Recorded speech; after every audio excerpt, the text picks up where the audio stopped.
You win. ¿Qué miras?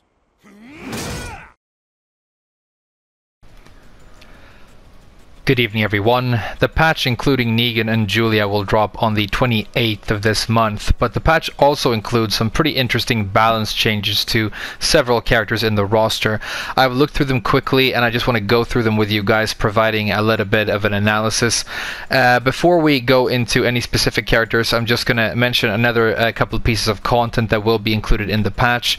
There are 4 new stages. I think 3 of them are a little bit cheeky because they seem to just be reskins of stuff that we already have, but they are Jungle Outpost 2, Twilight Conflict 2, and Infinite Azure 2.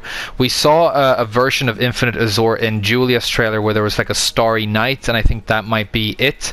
But then we also get Last Day on Earth, which is Negan's stage with the wall of people around, and that one looks pretty cool. So that's nice at least. One thing I will say about this is if you're going to provide us with different versions of already existing stages, I would really would have liked a new version of the floor break stage, because we only have one of those, and it would be nice to have at least one more. Maybe just make it look differently, and then make it only have 2 floor breaks or 1 floor break or 4 or 5 or whatever, I don't know, but a different version of that would have been pretty cool in my opinion. Then there are some quality of life changes to the lobby when you're waiting for online matches. If you're playing a meter character, you're going to have full meter by default, and I think that's a very nice change for you because but just imagine when you're playing, for example, Alisa right now, and you want to practice 1 jab into DP2 into Bloody Horn. You need 2 bars, so you have to ragdoll your opponent to get 2 bars, and then maybe you drop the combo and you want to try again, and then you have to build those bars back up again, and it makes it very difficult to practice the things you really want to practice in the lobby. So that's really nice. You will also have the options of toggling rage and counter hits in the lobby, so I think that's pretty good.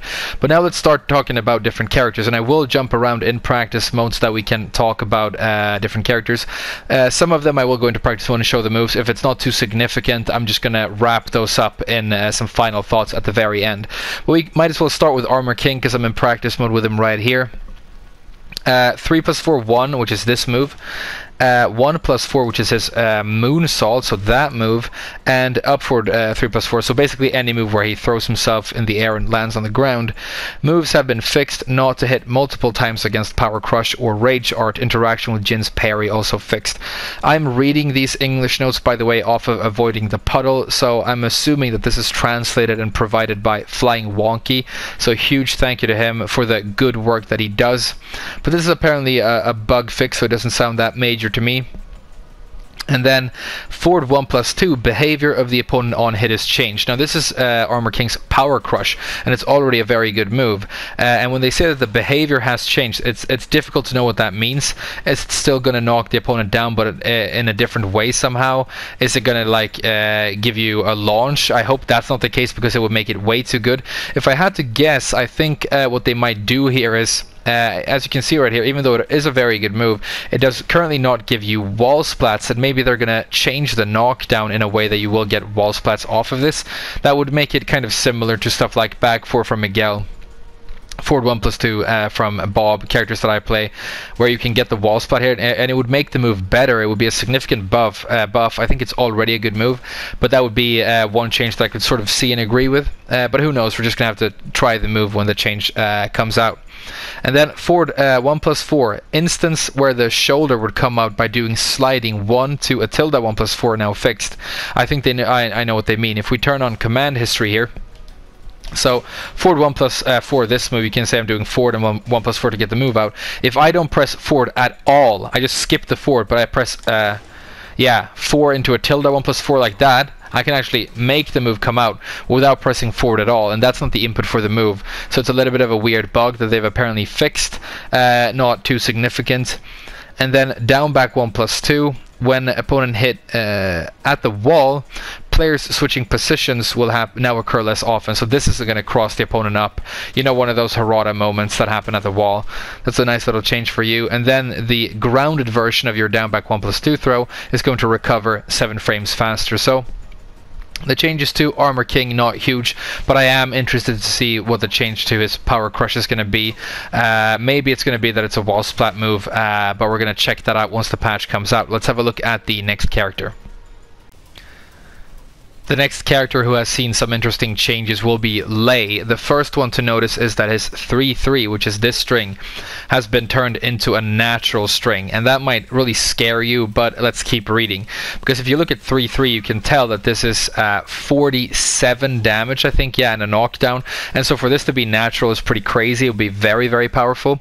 However, it also says that the behavior of the opponent on hit is changed. The move also leaves the opponent closer on hit. So if they're going to be closer on hit, that probably doesn't mean that they're going to be on the ground. So I'm guessing that this is going to be a natural string and a very powerful 14 frame block punisher, because this is a 14 frame move as far as I recall.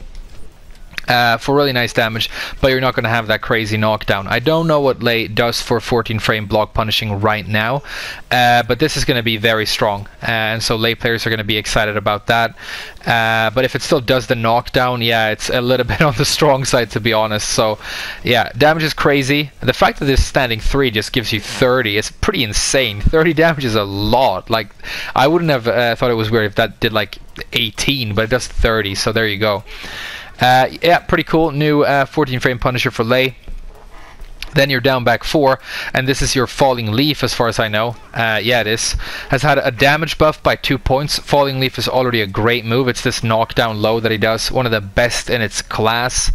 You have moves like this from characters like Paul and Leo, but typically you will need some sort of clean hit. Same thing with Alisa's, you know, down 3 DP2, to make it knock the opponent off their feet. But with Lei, you can be at like max range, like out here, and it will still do the knockdown, as you can see right there. So it's a very good move, and now it's getting its damage a little bit buffed, so it's going to be even better. But this is already a fantastic low, and now it's even better. So good stuff for Lei. He's buffed overall, apparently.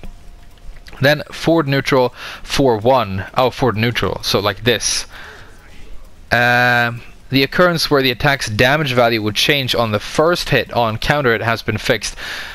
I don't really know what that means, because there are a lot of strings. I'm assuming this one as well. Yeah, it does different damage when you counter hit as opposed to a normal hit, but it's probably an unintentional interaction where you get a counter hit and then the damage becomes weird. So that's basically a bug fix. And then while running 1, what's while running 1 for Lei? Okay, this move. This move has a lower hitbox. Maybe that means that you're going to be able to like hit AOP with it and stuff. That would be pretty cool. But you know, a better lower hitbox on your mids is never a bad thing. So overall, some nice buffs for Lei. If you are a Lei player and you think something is very significant that I missed, then definitely chime in. But for now, let's have a look at the next character. The next character I'm going to look at is Nina. Her up forward 1 is going to leave the opponent closer on hits, and I'm guessing this is just to make some of her combos more consistent. So that's probably nice for you. This is already a great move. And then your while running 3 and up forward 3+4. So these are your Scorpion Scissors. After the attack throw gets broken, you're going to recover 11 frames faster, so a lot less waiting after those get broken. But the change I think is interesting is to her while running 1+2, which is a very, very good move. And this is worded in a little bit of a weird way in the English version here, because it says recovery frames on block is increased from +0 to +4 frames. The move also leaves the opponent closer on block. So if the recovery frames are increased, that sounds to me like she's actually going to be slower. But then it says it goes from +0 to +4, which kind of sounds like Nina is going to get +4 of advantage here. So I went to the Japanese version of the patch notes to see if it was worded differently. And basically what it says here is, I'm going to bring it up here. ガード時の硬直さ、+0 to +4 に変更。ガード時の、相手の距離を、近くしました。So it basically means they're going to be closer on block, and the sort of sluggishness or the toughness or hardiness, it's a weird word to translate, is going to go from +0 to +4. But if you look up the frame data of the move, this is a +-0 move right now, and I think that's what that means is that this move is now going to give Nina +4 on block, and that is insanely good. It's so good. This is already an amazing move. I mean, it explodes across the entire screen with this huge mid. You can use it to get wall splats and Oki and just really, but now you can run it and just pressure the opponent and get an insane +4 off of this whenever you want to. It's kind of like the new version of Dragunov's running 2 in a way, and anything anything that gets compared to that move is going to be amazing. So unless I've misunderstood this and it's actually that she's going to be at -4 and it's a nerf, which I would prefer, this is a major change for the character, and this mid is going to be insane in the new patch. So it's very, very good for her. But that's a major change.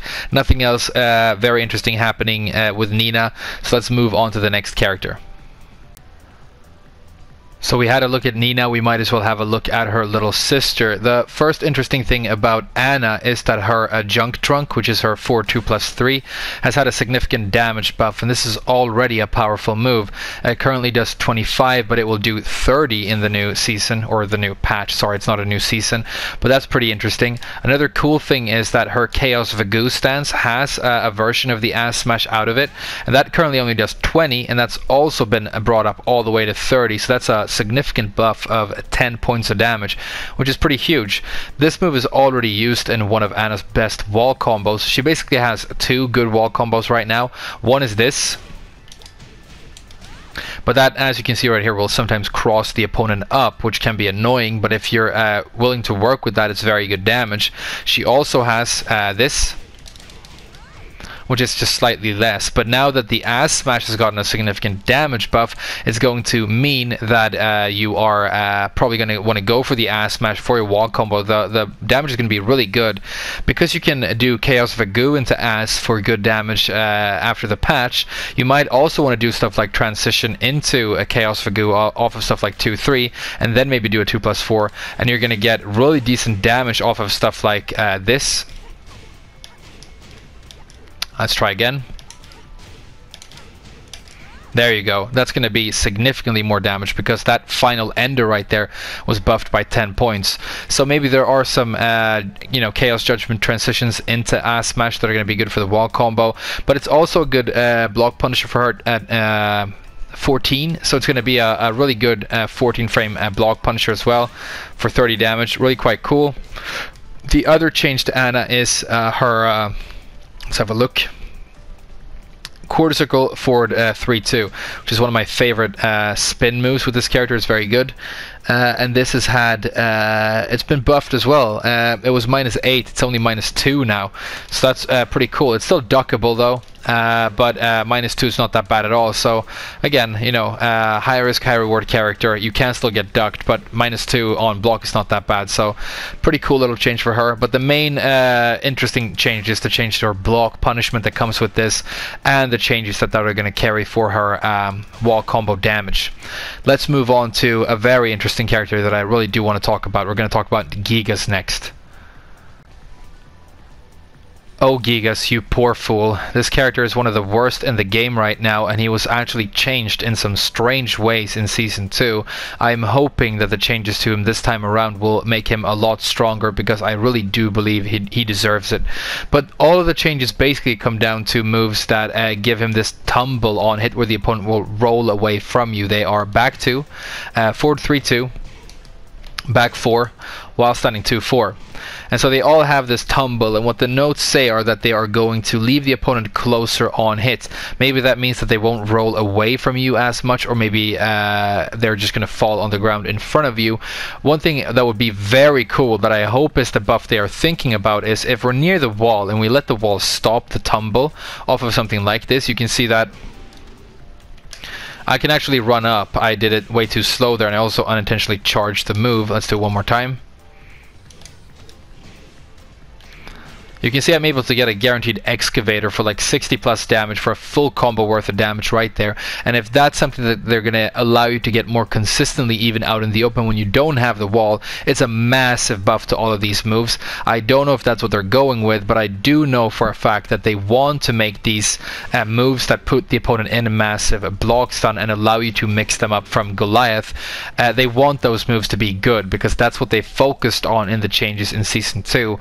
I also remember like a memo that I heard a developer or something I heard from the developers, I'm paraphrasing, but back in the day when Gigas was new, the main design philosophy behind him, they said, was that they want him to be a character who's scary to block against, and the way to do that, is to buff these moves that make him, put the opponent in a massive amount of block stun, especially when he can transition into stuff like, you know, powerful unblockables, because those are obviously scary to block against.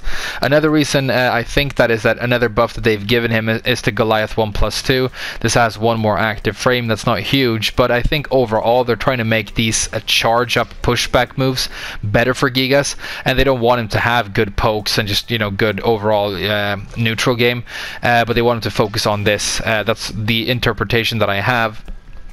But that might be interesting. If it is true that you're going to be able to get like back 2 and then run up into Excavator for free in the open here easily, that's really, really big for the character. It would mean a major buff to him. So we're just going to have to wait and see what happens when you hit with these moves in the new season. Maybe you just put him on the floor and you can get like a guaranteed down back 1+2, but we're going to have to wait and see. The other change to Gigas is one more active frame on down 2, which was already a good move and wasn't in need of a buff. It's a really nice long range whiff Punisher and block Punisher, but it's a minor buff to a really nice move. So let's hope that this is what Gigas has been waiting for in terms of buffs.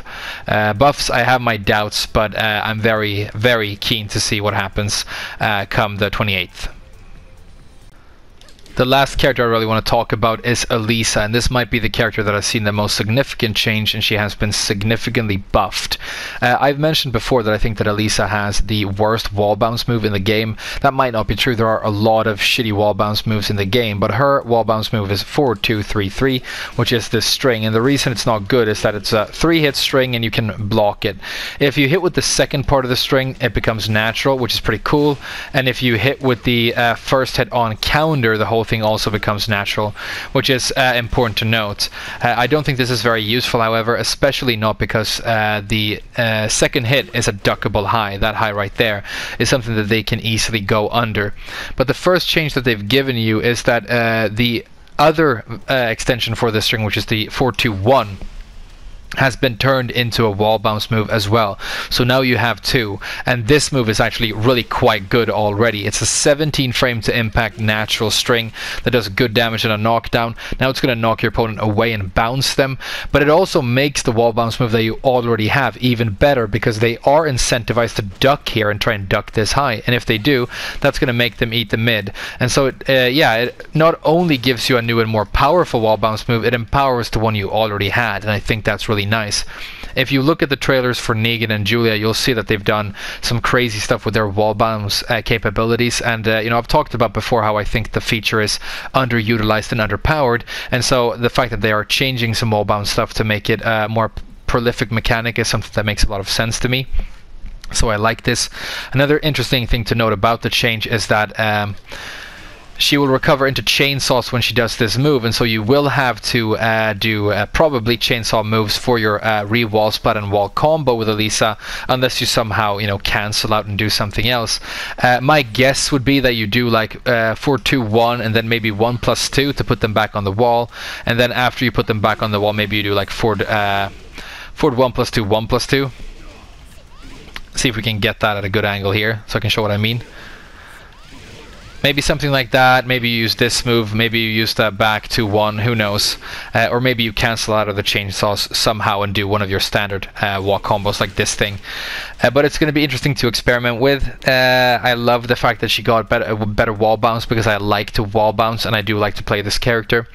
The other changes are to her while standing 1-2-3 string. The while standing 1-2 by itself is a block Punisher for you, and it's quite weak, but it does has had a damage buff. It's going to go from plus 9 on the second hit, or sorry, 9 on the second hit to 12, meaning that this is going to do a total of 24 instead of 21, which is a nice little buff to your while standing punishment. And then the final hit of this string, the 3, is apparently going to change its properties when it hits grounded opponents. The way it currently hits grounded opponents is it doesn't hit them at all. So I'm guessing it means that it will hit grounded opponents going forward. If that is significant, I can't really tell. But another cool thing is that this string will leave the opponent closer to you when you hit them in the air, and that might actually mean something for your combo capabilities. For example, if I do an old Tekken Tag 2 combo that I really liked for Alisa, which is back 2, then go into this string and do that, I won't be able to spin with back to 4 here because it doesn't reach. But if it did, it would be a really nice little combo, and I would be able to convert to the wall after that. So maybe it's to make her combos a little bit more flexible, and I think that might be cool. I've said before how, for example, if you use this combo right here, you will have to spin with stuff like this move.